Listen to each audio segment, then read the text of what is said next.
Let me make A ಕಾಲ್. ಇಷ್ಟು ಹೇಳಿ ಸಾಮ್ರಾಟ್ ತನ್ನ ಫೋನಿಂದ ಒಂದು ನಂಬರ್ಗೆ ಕಾಲ್ ಮಾಡ್ದ. ಅದನ್ನ ಕೇಳಿ ಸಾನ್ಯಾ ಜೊತೆ ಅಲ್ಲಿದ್ದವರ ಎದೆ ದಸಕಂತು. ಚಿರಾಗ್ ಮತ್ತೆ ಮಾರ್ಕೋ ಕಣ್ಣುಗಳು ಬಿಟ್ಟ ಕಣ್ಣು ಬಿಟ್ಟಂತೆ ಇದ್ವು. ಯಾ ಮಿಸ್ಟರ್ ಅಕ್ರಮ್, ನನ್ನ ಮಾತನ್ನ ಸರಿಯಾಗಿ ಕೇಳಿಸ್ಕೊಳ್ಳಿ. AK ಪ್ರೈವೇಟ್ ಲಿಮಿಟೆಡ್ ಅಕೌಂಟಿಂದ SK ಇಂಡಸ್ಟ್ರೀಸ್ ಅಕೌಂಟ್ಗೆ ಈಗಿಂದೀಗಲೇ 500 ಕೋಟಿ ದುಡ್ಡನ್ನ ಟ್ರಾನ್ಸ್ಫರ್ ಮಾಡಿ. ಮತ್ತೆ ಎರಡನೇ ಮಾತು, AK ಪ್ರೈವೇಟ್ ಲಿಮಿಟೆಡ್ ಮತ್ತೆ SK ಇಂಡಸ್ಟ್ರೀಸ್ ಮರ್ಜರ್ ಆಗೋದ್ರ ಬಗ್ಗೆ ಪಬ್ಲಿಕ್ನಲ್ಲಿ ಅನೌನ್ಸ್ ಮಾಡಿ ಈ ಕೂಡಲೇ. ಮತ್ತು ಹಾಂ, ಅಹುಜಾ ಕಾರ್ಪೊರೇಷನಲ್ಲಿ ಎಷ್ಟೆಲ್ಲ ಶೇರ್ಸ್ ಇದೆಯೋ ಎಲ್ಲ ಖರೀದಿ ಮಾಡಿ ಬೇಗ.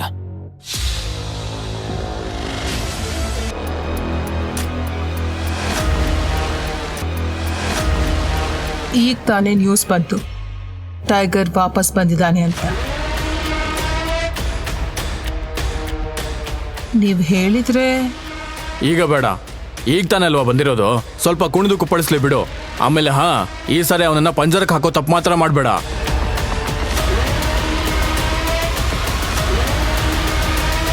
ಟೈಗರ್,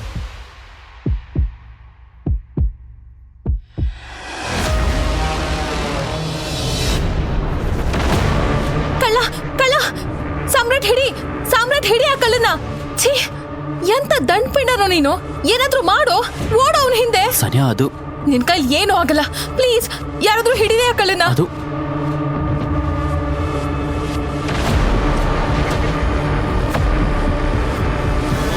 ಸಾಕ್ ಮಾಡು ಸಾಮ್ರಾಟ್. ನೆನೆ ಆ ಗಲ್ಲಿ ರೌಡಿ ಬಂದು ನಿನ್ ಹೆಂಡತಿಗೆ ಏನೇನೆಲ್ಲ ಬೈದು ಹೋದ. ನಿನ್ ಬಾಯಿಂದ ಒಂದ್ ಮಾತು ಕೂಡ ಬರ್ಲಿಲ್ಲ. ಇವತ್ತಿದು ನಿನಗ್ ಸ್ವಲ್ಪನಾದ್ರೂ ಗೊತ್ತಿದ್ಯಾ ಫೋನ್ ನನಗೆ ಎಷ್ಟು ಇಂಪಾರ್ಟೆಂಟ್ ಅಂತ? ಯು ನೋ ವಾಟ್, ನಿನ್ನಂತ ಗಂಡ ಇದನ್ನಲ್ಲ ಅಂತ ನಾಚಿಕೆ ಆಗುತ್ತೆ. ನಮ್ಮಪ್ಪ ಮನ್ಸ್ ಮಾಡಿದ್ರೆ ಯಾವ್ದಾದ್ರು ಬಾಲಿವುಡ್ ಸ್ಟಾರ್ ಜೊತೆ ನನ್ನ ಮದ್ವೆ ಮಾಡಿಸ್ತಿದ್ರು. ಆದ್ರೆ ನಮ್ ತಾತ ನಿನ್ನಂತ ಸೋಮಾರಿ ಹೇಡಿ ಜೊತೆ ಯಾಕೆ ನನ್ ಮದ್ವೆ ಮಾಡಿಸಿದ್ರು ಏನೋ. ಓ ಗಾಡ್. ಸಾಮ್ರಾಟ್ ಒಬ್ಬ ಬಡ ಮತ್ತು ಅನಾಥ ಹುಡುಗ. ಅವನ ಮದುವೆ ಶ್ರೀಮಂತ ಮನೆಯ ಮಗಳು ಸಾನ್ಯಾ ಜೊತೆ ಒಂದು ಅನಿವಾರ್ಯ ಪರಿಸ್ಥಿತಿಯಲ್ಲಿ ನಡೆದಿತ್ತು. ಸಾನ್ಯಾಳ ಖರ್ಚು ನೋಡ್ಕೊಂಡು ಅವಳನ್ನ ಖುಷಿಯಾಗಿಡಷ್ಟು ಯೋಗ್ಯತೆ ಸಾಮ್ರಾಟ್ಗೆ ಇರಲಿಲ್ಲ.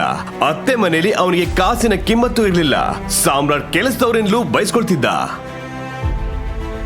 ಅಯ್ಯೋ ಮನೆ ಅಳಿಯ, ಈಗ ತಾನೇ ನೆಲ ಒರೆಸಿದೀನಿ. ನೀನ್ ನೋಡಿದ್ರೆ ಚಪ್ಪಲಿ ಹಾಕೊಂಡು ನಿಮ್ಮಪ್ಪನ ಮನೆ ಅನ್ಕೊಂಡು ಎಲ್ಲಾ ಕಡೆ ಓಡಾಡ್ತಿದ್ಯಲ್ಲೋ. ಸಾರಿ, ನಾನು ನೋಡ್ಲಿಲ್ಲ. ಆದ್ರೆ ನಮ್ಮ ಅಪ್ಪನ ಬಗ್ಗೆ ಮಾತಾಡಕ್ ನಿಂಗೆ ಎಷ್ಟು ಧೈರ್ಯ?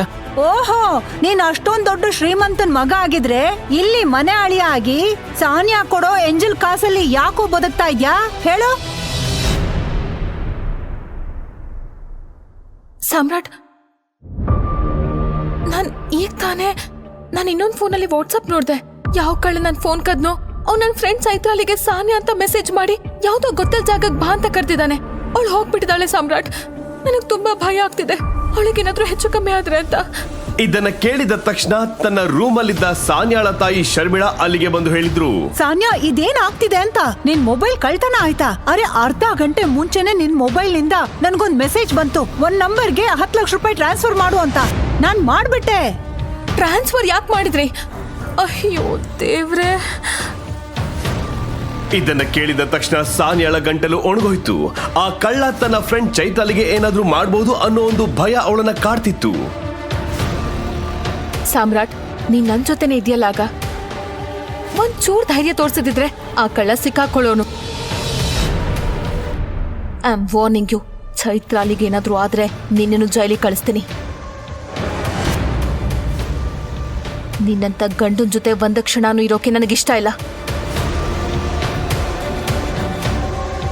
ಈಗಿಲ್ಲಿ ನಿಂತ್ಕೊಂಡು ಏನ್ ಮಾಡ್ತಿದ್ಯಾ? ಹೋಗಿ ಪೊಲೀಸರಿಗೆ ಇನ್ಫಾರ್ಮ್ ಮಾಡು. ಅಷ್ಟಾದ್ರೂ ಮಾಡ್ಬೋದಲ್ಲ? ಅಥವಾ ಈಗ್ಲೂ ನಿನ್ ಕೈಕಾಲ್ ನಡುತ್ತಾ ಇದ್ಯಾ? ಇದನ್ನ ಕೇಳಿದ ಸಾಮ್ರಾಟ್ ಮನೆಯಿಂದ ಪೊಲೀಸ್ ಸ್ಟೇಷನ್ಗೆ ಹೊರಟ.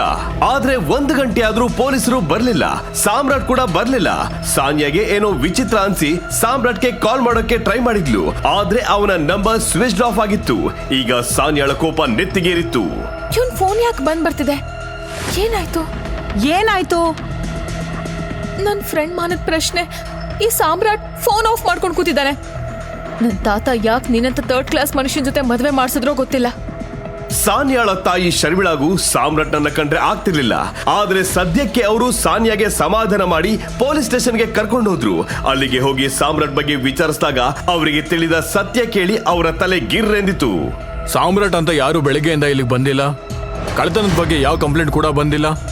ವಿತ್ ಸಾಮ್ರಾಟ್ ನನ್ ಕಣ್ಣಿಗೆ ಬಿದ್ದಿದ್ರೆ ಅವನನ್ನು ಸಾಯಿಸೇ ಹಾಕ್ತಿದ್ದೆ. ಇನ್ಸ್ಪೆಕ್ಟರ್, ಇವತ್ತು ನನ್ನ ಫೋನ್ ಕಳ್ತನ ಆಯ್ತು. ಆಮೇಲೆ ನನ್ನ ಫ್ರೆಂಡ್ ಚೈತ್ರ ಅಲ್ಲಿ. ಪೊಲೀಸ್ ಆಫೀಸರ್ FIR ಬರೆಯೋಕೆ ಶುರು ಮಾಡ್ತಿದ್ದಂತೆ ಸಾನ್ಯಾಳ ಇನ್ನೊಂದು ನಂಬರ್ಗೆ ಕಾಲ್ ಬಂತು. ಆ ಕಾಲ್ ಬೇರೆ ಯಾರದ್ದು ಅಲ್ಲ, ಕಳ್ಳನ ವಶದಲ್ಲಿದ್ದ ಚೈತಾಲಿಯದ್ದು. ಈಗಲೇ ಡೌನ್ಲೋಡ್ ಮಾಡಿ ಪಾಕೆಟ್ FM ಮತ್ತು ಕೇಳಿ ದೇಶ ವಿದೇಶದಲ್ಲಿ ಫೇಮಸ್ ಆಗಿರೋ ಟೈಗರ್ ರಿಟರ್ನ್ಸ್ ಅನ್ನೋ ಮೈ ನವಿರೇಳಿಸೋ ಕಥೆಯನ್ನ.